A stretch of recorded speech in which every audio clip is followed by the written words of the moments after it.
নমস্কার, প্রণাম, জয়গুরু। আশা করি আপনারা সকলে ভালো আছেন। পরম পিতার শ্রীপাদ পদ্মে আপনাদের সকলের সর্বাঙ্গীন মঙ্গল প্রার্থনা করি। আজকে আমরা একটা ছোট্ট একটা কাহিনী, যে কাহিনীটা আমরা সকলে জানি। এই ভিডিওটি অ্যাকচুয়ালি এটা বাস্তবিকভাবে আমি যেটা আমাদের অমিয় বাবুকে বলার চেষ্টা করছি সেটাই আপনাদেরকে দেখাবো। অমিয়, তুমি ওই মন্দিরের যে মূর্তি থাকে, ভগবানের মূর্তি থাকে, সেই মূর্তিটা কিসে তৈরি? পাথরে। আর তার নিচে যে ফ্লোরটা থাকে, ফ্লোর মানে বুঝো তো, মেজ, সেখানে কি থাকে? পাথর থাকে, তাই তো? এই দুই পাথরের একটা কাহিনী আছে, জানো কি? আচ্ছা, তাহলে আমি কাহিনীটা আর একবার শুনাই, বলি। ওই পাথর দুটো একবার কি হয়েছে, মূর্তি হয়েছে যে পাথরটা, আর সেই পাথরটা মেঝেতে পড়েছে, ফ্লোর তৈরি করা হয়েছে যে পাথর দিয়ে, উঠানে আছে মন্দিরের। সেই পাথর, দুটি পাথরে কথা বলছে। কথা বলার সময় কি বলছে? এই ফ্লোরে যে পাথরটি পড়ে আছে, সেই পাথরটি বলছে সেই ভগবানের মূর্তি তৈরি হয়ে থাকা সেই পাথরটি জিজ্ঞাসা যে, বন্ধু, তুইও যেখান থেকে এসেছিস, আমিও সেখান থেকে এসেছি। তোকে সবাই মাথায় করে নিয়ে বেড়ায়, তোকে সবাই পুজো দেয়, প্রণাম করে, কিন্তু আমি কি করেছি? আমি কি দোষ করলাম যে আমাকে সবাই পায়ে দলে দলে যায়, পায়ে মেরে মেরে যায়? আমার কত কষ্ট। তখন ওই মূর্তিওয়ালা পাথরটি বলে কি, যে বন্ধু, দুঃখ করছিস কেন? তোকেও যেখান থেকে এনেছে, আমাকেও সেখান থেকে এনেছে। যখন কারিগর মূর্তি তৈরি করবার জন্য হাতুড়া দিয়ে আমাকে মেরেছিল, তখন আমার কষ্ট হয়েছিল। তোকেও মেরেছিল, তোরও কষ্ট হয়েছিল। তো এই কষ্টের মধ্যে আমি টিকে থেকেছি, আমি মার খেয়েও শক্ত হয়ে থেকেছি, কান্না করিনি। তাই ওই মূর্তিকার, ওই কারিগর মেরে মেরে কেটে কুটে ছেটে ছুটে একটা রূপ দিয়েছে আমাকে। বুঝতে পারছো গল্পটি? বুঝতে পারতেছো? একটা পাথর এনে সেটাকে ভাঙে, এখানে একটু মারে, ওখানে একটু মারে, এরকম করে করে করে করে খোদাই করে, তাই না? করে কিনা? তো ওরকম করে করে তারপরে আস্তে আস্তে তার মধ্যে চোখ বানায়, হাত বানায়, নাক বানায়, পা বানায়, পেট বানায়, মোজ বানায়, সবকিছু, আখি, মানে নাক, চোখ, সুন্দর একটা রূপ দেয়, তাই না? যেমনটি বানাচ্ছে তেমনই বানায়। আর তাই করার জন্য যেখানে যেখানে মারা লাগে, যেখানে যেখানে কাটা লাগে, হ্যাঁ, যেখানে যেখানে ভেঙে ফেলে দেওয়া লাগে, ঠিক কিনা? তো ঠিক ওই রকম ভাবে আমাকে তৈরি করেছে। কিন্তু তোকে যখন মেরেছে, ছানি মেরেছে, হাতড়া মেরেছে, তখন তুই কান্না করেছিস আর ভেঙে গুঁড়ো গুঁড়ো হয়ে গেছিস। তুই সহ্য করতে পারিসনি, তাই ওই ভেঙে ভেঙে গেছিল, সেইগুলো দিয়ে এই ফ্লোর তৈরি করেছে। তাহলে এখান থেকে আমরা কি বুঝলাম? যে আঘাত সহ্য করতে পারে না, হাতুড়ের বাড়ি খেতে পারে না, সে পাথরটি মূর্তি হতে পারে না। ঠিক আমরা মানুষ, সে শ্রেষ্ঠ হতে পারে না, পূজার লায়ক হতে পারে না। মানুষকেও মানুষ পুজো করে কিনা? কাকে পুজো করে? যে ভগবান, দেব দেবতা, যে আমাদের থেকে অনেক বড়, তাদেরকে আমরা পুজো করি, তাই নাকি? তাহলে একটা উদাহরণ নেই, এই মারাগুলা আমাদেরকে কিভাবে ভগবান মারে? আমাদেরকে গড়ে তোলে কে? মানুষকে মানুষের মতো করে তৈরি করে কে?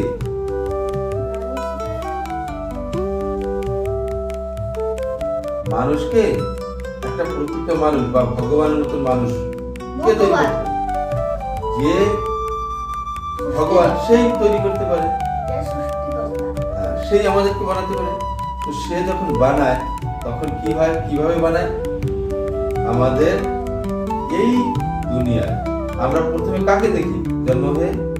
মা, তারপরে কাকে দেখি? বাবা, তারপরে কাকে দেখি? দাদা, তারপরে কাকে দেখি?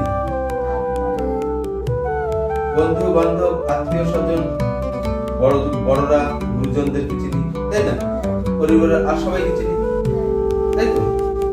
তাহলে মা হচ্ছে প্রথম গুরু, দ্বিতীয় হচ্ছে বাবা, তাই বাবা মাকে প্রথম গুরু বলে। ঠিক আছে? ভগবান যার বাবা মা তত আদর্শবান, যার বাবা মা কোনো ভগবান কিংবা সদ্গুরুর সাথে শরণাপন্ন হয়, তাদের মধ্যে সেই সংস্কারগুলো থাকে। তাই তারা তাদের ছেলেপিলেকেও সেরকম বানাবার চেষ্টা করে। যেমন আমরা ঠাকুর, শ্রী শ্রী ঠাকুর অনুকূলচন্দ্রের শিষ্য, তাই তো? আমরা কি করি? প্রত্যেকদিন সকালে উঠে প্রার্থনা করি, নাম ধ্যান করি, ঠাকুরের বাণী পড়ি, বাণী গ্রন্থ পাঠ করি, আর কি করি?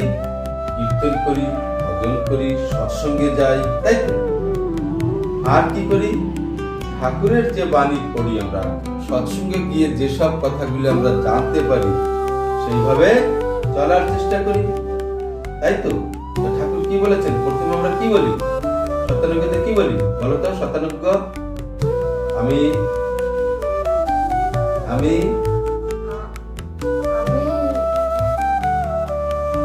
অক্রোধী, আমি অপ্রতি, আমি অমানি, আমি নির্দোষ, ওইদিকে তাকিয়ে বলো। আমি সত্যপ্রাণ, সেবাপটু, অষ্টঋদ্ধি, নরেন্দ্র, পরমানন্দ, উদ্যুক্ত, আর কি শক্তিসম্পন্ন, করে বলো? তোমারই সন্তান, প্রেমপুষ্ট, চিরচেতন, অজরামর, আমায় গ্রহণ করো, আমার করো। তাহলে প্রথমে আমরা কি বলি? আমি অক্রোধী। এটা একটা ছেলে, এটা একটা মা। কেননা আমরা কথায় কথায় রেগে যাই, আমি যেটা চাই সেটা না পেলেই রেগে যাই। আমি যা করতে, আমি শুতে ইচ্ছা করছে, করতে ইচ্ছা করছে না, মা কিংবা বাবা ডাক দিলে কি রোজ রোজ আমাকে ডাকে, ঘুমাতেও দেয় না, রেগে যাই।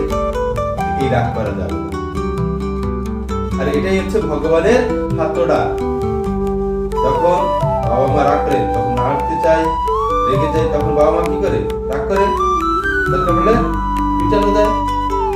এটা হচ্ছে ভগবানের হাতড়া। এই হাতড়া যে সহ্য করতে পারবে এবং হাতড়া খেয়ে যে উঠে কিছু মাইন্ড না করে সেইভাবে যখন করবে, তখন কি হবে? সে একটা দেব মানুষে পরিণত হবে। বুঝতে পেরেছ? তাহলে আমাদের ক্রোধ করা চলবে না। আর না হলে কি হবে? আমরা ভেঙে পড়বো। আর যদি রেগে টেগে যাই, বাবা মার কথা যদি না শুনি, তাহলে কি হবে? ভগবানের কথা শোনা হলো না। ভগবানের হাতটা হচ্ছে কে? বাবা মা, শ্রেষ্ঠ গুরুজন, শিক্ষক, বড়রা। বুঝতে পেরেছো? এরা হচ্ছে হাতুড়ি, ছেলি। তোমার যেখানে যেমনটা দরকার তেমন করে তৈরি করে দেবে, কেটে কুটে। যেটা বাদ দিতে হবে, তাহলে বাদ দিতে হবে কি? ক্রোধ। কি ছাড়তে হবে? ক্রোধ। ওইদিকে ফিরে ক্রোধটাকে ছাড়তে হবে। বুঝতে পেরেছো? এবার গেল, তারপরে কি বলো? আমি অক্রোধী, আমি অমানি, আমি অমানি। তাহলে আমি অক্রোধী পরে আমি অমানি। মান কোত্থেকে আসে? মান মানে কি? মান সম্মান, মান সম্মান, এটা কোত্থেকে আসে? মান সম্মান, মানে কি? আমার একটা নাম আছে, আমার একটা সম্মান আছে, এটা কোথায় থেকে আসে? এটা আছে অহংকার থেকে আসে। আমি আছি তাই আমার মান আছে, তাই না? আমি যদি নেই তাহলে আমার মান নেই, আছে কি? তাহলে এটা কিসের থেকে সৃষ্টি হচ্ছে? অহংকার থেকে সৃষ্টি হচ্ছে। তাই কি বলছে? হাত তুলবে। তাই কি বলছে ঠাকুর? কি বলছে আমরা সকালে উঠে ঠাকুরের কাছে? আমি অমানি, আমার মান নেই। তার মানে কি? আমাকে যে যা বলুক না, আমার কোনো কিছু খারাপ লাগবে না। যেমন ঘাসের উপর থেকে মানুষ যখন চলে তখন ঘাস কি হয়, সোজা হয়ে থাকে নাকি? ঘাসটা আস্তে আস্তে নিয়ে যায়, যেই পাটা সরিয়ে যায়, আমরা যখন চলি চাপা পড়ে, পায়ের চাপা পড়ে, যখন আমরা সরে যাই তখন কি হয়, ঘাসটা আবার সোজা হয়। তাই এই রকম চরিত্র আমাদের নিতে বলছেন যে আমাদের মান সম্মানের উপরে যদি কেউ কিছু বলে, আমাদেরকে যদি চাপা দেয়, কেউ মারে, বলে, অপমান করে বা অপমানজনক কিছু বলে, তাহলে আমরা কি করবো, চুপচাপ শুনবো, সেটা মেনে নিয়ে শুয়ে পড়বো। যেমন ঘাস দিয়ে যখন সে পাটা উঠে নেবে তখন আমি সিধা হয়ে থাকবো, আমার যা কাজ আমি তাই করলাম, মানে আমি কোনো কিছু মাইন্ড করবো না।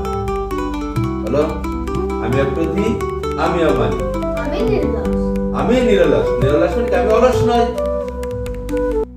আজকে সকালে তুমি মনে করে দেখো তো, যখন তোমাকে আমি দেখেছিলাম তখন তুমি কি করছিলে বলো? তারপর আমি যাচ্ছি, ওইটা হচ্ছে হাতড়া, ভগবানের হাতড়া। জবরদস্তি তোমাকে ভালো বলে ডেকেছি, প্রথমে তুমি শোনোনি,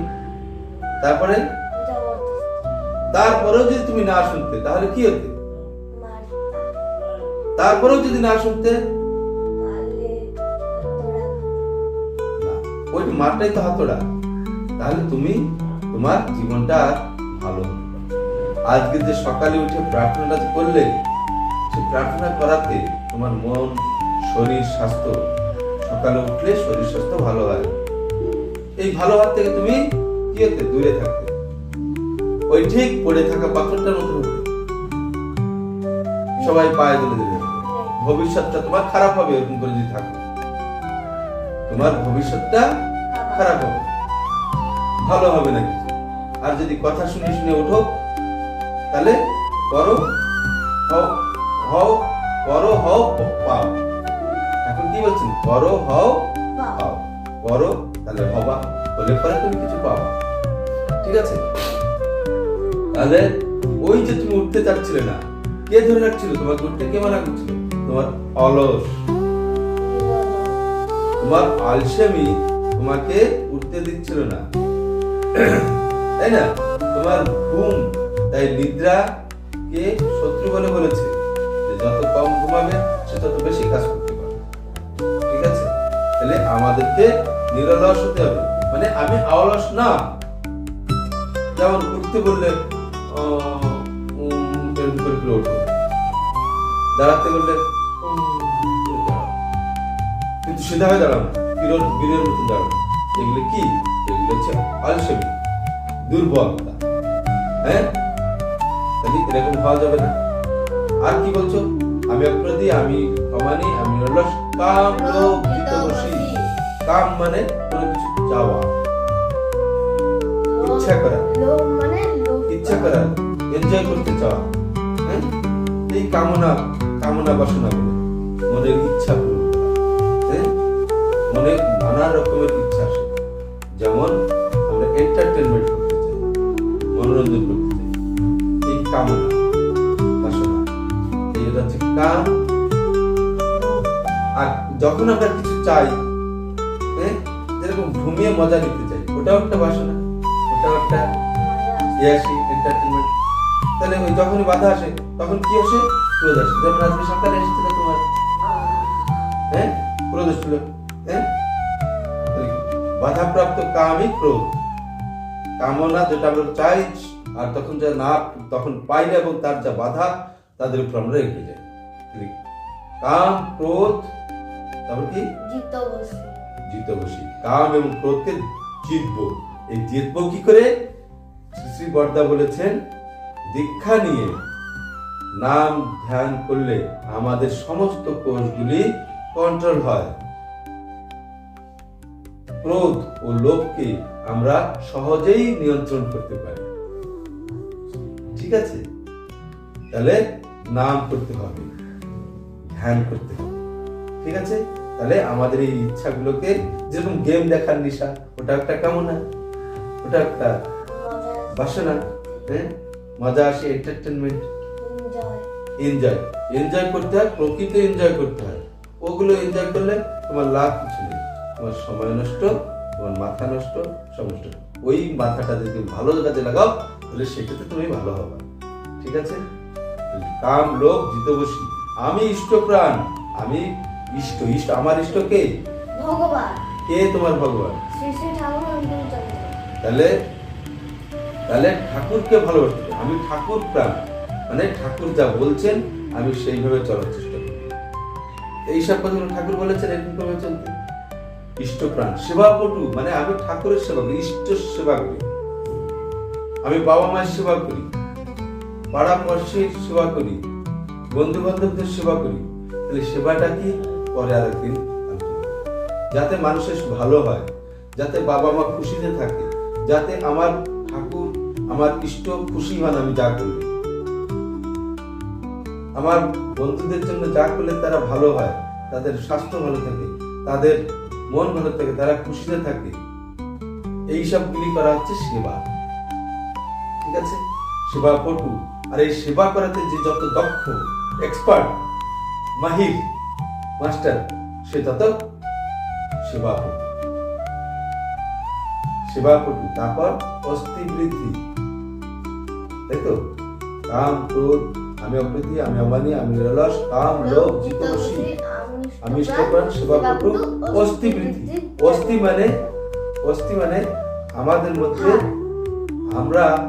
আমাদের মধ্যে যে আমি বলি, হ্যাঁ, আমার আমার আমার, তুমি কে বলতে পারো? আমি অমিয়। অমিয় কে? অমিয় কোথায় আছে? অমিয় কোথায় আছে দেখাও তো। এটা কি? এটা তো তোমার শরীর। অমিয় কোথায় দেখাতে পারো? শরীরের ভিতরে কেউ একটা আছে, তাই তো? যে চলে গেলে আমার শরীর থাকবে, শরীর যে এই শরীর থেকে চলে যায় তাহলে আমি মরে যাই। যে আমি করছে সে যদি চলে যায় তাহলে এই শরীরটা পড়ে থাকে, তাই তো? হ্যাঁ, তাহলে এইটা কে? এটা কোথায় যাচ্ছে? আত্মা। এই আত্মা কোথা থেকে এসছে? পরমাত্মা থেকে এসছে। আত্মারও কেউ আছে, সৃষ্টিকর্তা আছে কেউ। তাহলে এই আত্মা কিন্তু শুদ্ধ হয়। এই আত্মাই হচ্ছে আমাদের বিবেক, আর মনটাই হচ্ছে এই আমি করে। এই মনটাতেই বলে আমি, আমার, আমি খাবো, আমি যাব, আমি শোবো, আমি খেলবো, হ্যাঁ, আমি নাম কামাবো, আমাকে সবাই ভালো বলবে। এই ভালোতে থাকার জন্য মূল সোর্স কি? মূল সম্পদটা কি হচ্ছে? সেই সত্তা, পরমাত্মা। তাই পরমাত্মা যা বলে আত্মা যখন তাই শোনে, মানে তোমার মন তখন যা শোনে, তখন কি হয়? সে কি থাকে? আমি ইষ্টপ্রাণ, সেবাপটু, অস্থি বৃদ্ধি। এই অস্তিত্ব, এই আমি যে অস্তিত্ব, এই অস্তিত্বটাকে রক্ষা করা বা বাড়ায় তোলা, সেটাই হচ্ছে অস্থি বৃদ্ধি। মানে আমি সৎ পথে যদি চলি তাহলে আমার বৃদ্ধি হবে, আমার উন্নতি হবে, বেঁচে থাকবো এবং বাড়বো। তাহলে যা করলে পরে আমি বাঁচবো এবং বৃদ্ধি পাবো, সেটাই হচ্ছে অস্থিবৃদ্ধি। তাহলে কি করলে বাঁচবো? আমি ঠিক সময় খেলে, ঠিক সময় ব্যায়াম করলে শরীরটা ভালো থাকবে, ঠিক সময় ভোরবেলা উঠলে আমার শরীর সুস্থ থাকবে, কি করলে আমার মনটা ভালো থাকবে, মনটা আনন্দ থাকলে আমি ভালো কাজটা করবো। হ্যাঁ, তাহলে ভালো কাজ করার জন্য আরো ভালো কাজ করতে হবে। ঠিক আছে? এরকম ভাবে কি হবে? আমাদের অস্থিবৃদ্ধি হবে। সৎ পথে চলা, ভালো কথা চিন্তা করা, ভালো কাজ করা, সবার ভালো দেখা, কারো খারাপটা দেখতে নেই। ঠাকুর বলেছেন পরনিন্দা পরচর্চা, পরের দোষ দেখা মানে সেই দোষ কুড়িয়ে এনে নিজের ভিতরে বাসা বাঁধা। তুমি দেখো কারো মন্দটা বলবা, ও এরকম করে, ও ভালো না, ওই করে, ও কথা শোনে না। তুমি ওরকম যদি দেখতে থাকো তাহলে অটোমেটিক্যালি তুমিও কথা শোনা না শোনা শুনবে। কারো খারাপটা দেখতে নেই, দেখলে পরে তুমিও অটোমেটিক্যালি ওরকম হয়ে যাবে। দেখবা তুমি পরীক্ষা করে। এটা গেল অস্থিবৃদ্ধি। যাজন চৈত্র মানে আমি যেটা করি সেটাকে মানুষ দেখে, আমি যেটা করি সেটা মানুষ দেখে। এবার করার আর এই যে ভালো কাজ করার যে প্রসেসটা সেটাই হচ্ছে যাজন চৈত্র। যাজন চৈত্র, যাজন চৈত্র পরমানন্দ। তার মানে কি, আমি যদি ঠাকুরকে ধরেছি, আমার গুরুকে ধরেছি, গুরুকে ধরে যদি আমি তার কথা শুনে আদেশ নির্দেশ মেনে চলি, হ্যাঁ, সেটা কি হলো যাজন চৈত্র। এই করাটা আর যে মানুষে দেখছে, মানুষে যেটা আমার স্বভাব চরিত্রের ভিতর থেকে দেখতে পাচ্ছে, বুঝতে পারছে, হ্যাঁ, সেটাই হচ্ছে কি যাজন চৈত্র। আর এইভাবে যখন আমরা চলবো, তার আদেশ নির্দেশ মেনে যখন চলবো, তখন আমরা পরমানন্দে থাকবো। কেন? কেননা সত্তা সচ্চিদানন্দময়, তার মন সদা আনন্দে থাকবে। হ্যাঁ, সত্তা সচ্চিদানন্দময়, অসৎ নিরোধী সতহি, মানে সে অসৎকে নিরোধ করে। অসৎ নিরোধী সতহি, সত্তার পরিপোষকতা, তাই ধর্ম। সত্তাকে যা যা দিলে সে, মানে আমার অস্থি বৃদ্ধি খোরাক যদি আমরা দিই, সেটাই হচ্ছে ধর্ম। আর ধর্ম মূর্ত হয় আদর্শে। আর আমাদের আদর্শে কে? শ্রী ঠাকুর অনুকূল চন্দ্র, সদ্গুরু পুরুষোত্তম। তাহলে তার আদেশে সে সবসময় আনন্দে থাকবে। তো পরমানন্দ কখন থাকবো? তার ভাবে ভাবিত হবো যখন, তখন আমরা পরমানন্দ উদ্দীপ্ত, উদ্দীপ্ত আমরা উজ্জ্বলময় থাকবো। আমাদের ভিতরে একটা উদ্দীপনা থাকবে, সবসময় ভালো কাজ করবে, শক্তি উদ্দীপ্ত, শক্তি সমৃদ্ধ। তোমারই সন্তান শক্তি সমৃদ্ধ, মানে আমার ভিতরে শক্তি আছে, সমৃদ্ধি আছে, মানে আমরা সমান ভাবে বেড়ে যাওয়ার শক্তি আছে, উন্নত হওয়ার শক্তি আছে। আর শক্তি সমৃদ্ধ তোমারই সন্তান। কার সন্তান? কে? পরম পিতা। ঠাকুর কে? পরম পিতা, তার সন্তান আমি। তাহলে আমি তো ছোট মোটো মানুষ নই, আমি তো সাধারণ নই, পরম পিতার সন্তান মানে ভগবানের সন্তান। তো আমি তো সাধারণ মানুষ নই, আমি তো খারাপ কাজ করতে পারি না। আমার খারাপ কাজ করার সময় নেই, আমার খারাপ চিন্তা করার সময় নেই, আমি সবসময় ভালো কাজ করি। এটাই মনে রাখতে হবে সবসময়। কি মনে রাখতে হবে? আমার খারাপ চিন্তা করার সময় নাই। বলো, আমার খারাপ ওইদিকে থেকে ফিরে বলো, আমার খারাপ চিন্তা করার সময় নাই, আমার খারাপ দেখার সময় নেই, আমার খারাপ দেখার সময় নাই, আমার আমার ভালো চিন্তা করার সময়, আমার ভালো কাম করার সময়, আমার পড়ার সময়, আমার খেলার সময়, আমার আচার্যদেব কি বলেছেন? যতটুকু খেলে পরে শরীর স্বাস্থ্য ভালো থাকে ততটুকু খেলো, হ্যাঁ, তাই বলেছেন। আর কি করতে হবে? বলো বলো বলো বলো বলো। আর আর কি করতে? আমাকে জোর জোরসে পড়া লাগবে, হ্যাঁ, আচ্ছা, জোরে জোরে পড়তে হবে। তাহলে কি হবে? তাহলে ভালো মনে রাখতে পারবো। মানে মনটা আমার এদিক দিক যাবে না, তাই তো? গুড। আর কি করলে পরে এগুলো সব হতে পারবে?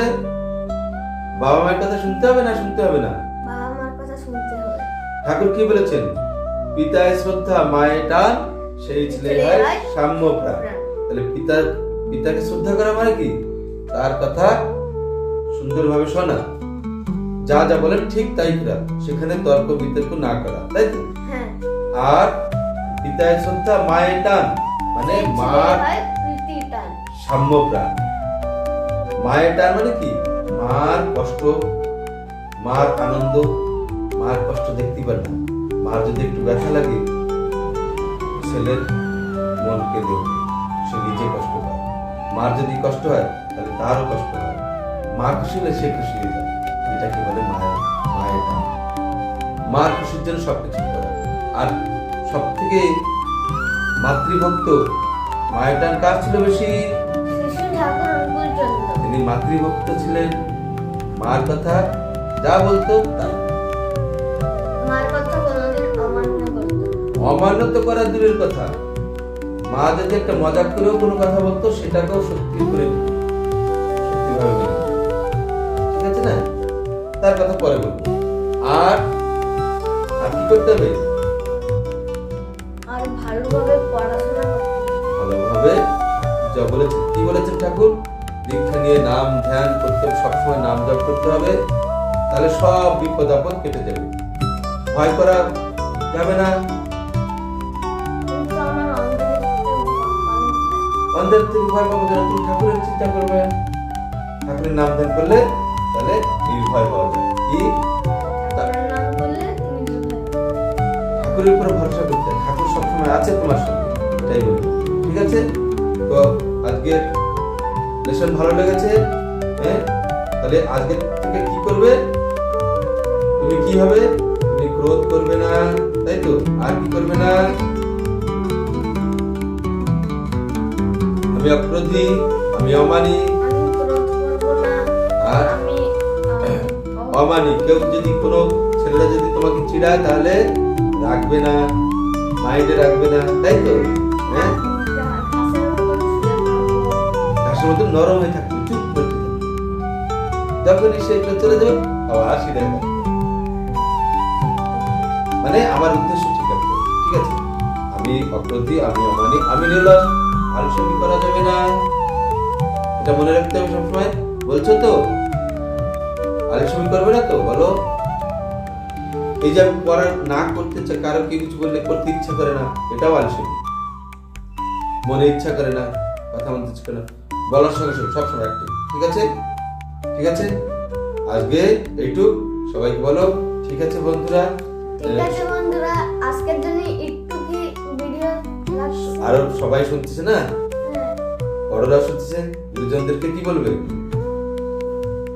আপনারা সবাই ভালো থাকবেন, আপনারা সবাই ভালো থাকবেন। আর আমাকে আশীর্বাদ করুন যেন আমি ঠাকুরকে মাথায় করে নিয়ে চলতে পারি। আর আমার আশীর্বাদ করুন কি আমার ঠাকুর মাথায় নিয়ে, আমি ঠাকুরকে মাথায় নিয়ে চলতে পারি। আমি ঠাকুরকে মাথায় নিয়ে চলতে পারি। ঠিক আছে? জয় গুরু। সকল দাদা মায়েদেরকে আপনাদের সকলের মঙ্গল প্রার্থনা করে আজকের মতো এই ভিডিওটি এইখানেই শেষ করছি। জয় গুরু। সকলে জয় ভালো গুরু, থাকুন। সকলে। সর্বে সুখিনো ভবন্তু, সর্বে সন্তু নিরাময়া, সর্বে ভদ্রাণি পশ্যন্তু, মা কশ্চিৎ দুঃখভাগ ভবেৎ।